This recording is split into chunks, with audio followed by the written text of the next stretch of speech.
Everyone.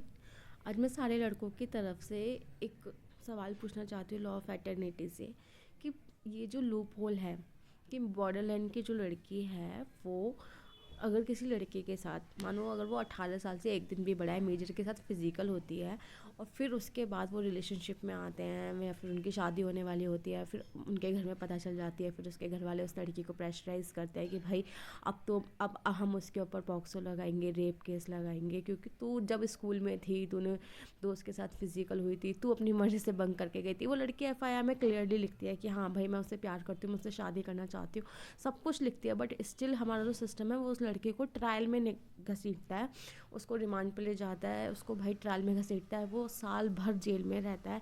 भाई वो क्यों उस नरक में रहता है? क्यों हमारा सिस्टम इस चीज़ को, वो किस गलती की सज़ा भुगतता है? दोनों अपनी कंसेंट से गए थे ना। और अगर चलो हाई कोर्ट इस पे बेल दे भी देते हैं, इलाहाबाद हाई कोर्ट ने बहुत बार बेल दी है, बट ये ट्रायल इतना लंबा हो जाता है कि इलाहाबाद हाई कोर्ट तक पहुंचने तक के लिए, किसी भी स्टेट के हाई कोर्ट तक पहुंचने के लिए भाई वो उस एक पूरे प्रोसेस से निकलना, चालान आना, चार्जशीट आना, अपीयरेंस होना, फिर चार्ज लगना, फिर एविडेंस होना, एक बहुत लॉन्ग प्रोसेस होता है। फिर डेट्स मिलते रहना, डेट्स पे डेट, डेट्स पे डेट मिलते रहना। उनकी फैमिली के लिए इमोशनली, फाइनेंशियली कितना बर्डन वाला एक प्रोसेस हो जाता है। और सबसे बड़ी वाली बात कि यार तुम बच्चों की ज़िंदगी ख़राब करना चाहते हो, क्या चाहते हो कि पूरा यूथ बर्बाद हो जाए, ये चाहते हो?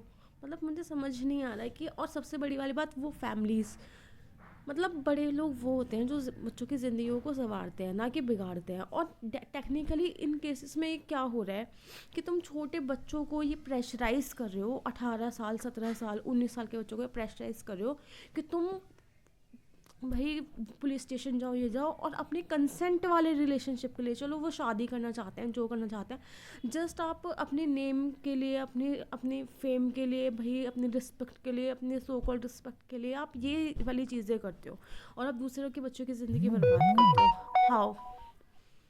मतलब ये कितना सही है ना? कि ऐसे करो, फिर कॉम्प्रोमाइज़ करवाओ, ये करवाओ, मतलब कुछ गलत होगा तो ही तो जस्टिस मिलेगा ना। ये तो जस्टिस मिलने, ये तो बदला लेने का तरीका है। और ये बात क्लियरली एफआईआर से पता समझ में आ जाता है, बट फिर भी उसको ट्रायल तक घसीटा जाता है। क्यों?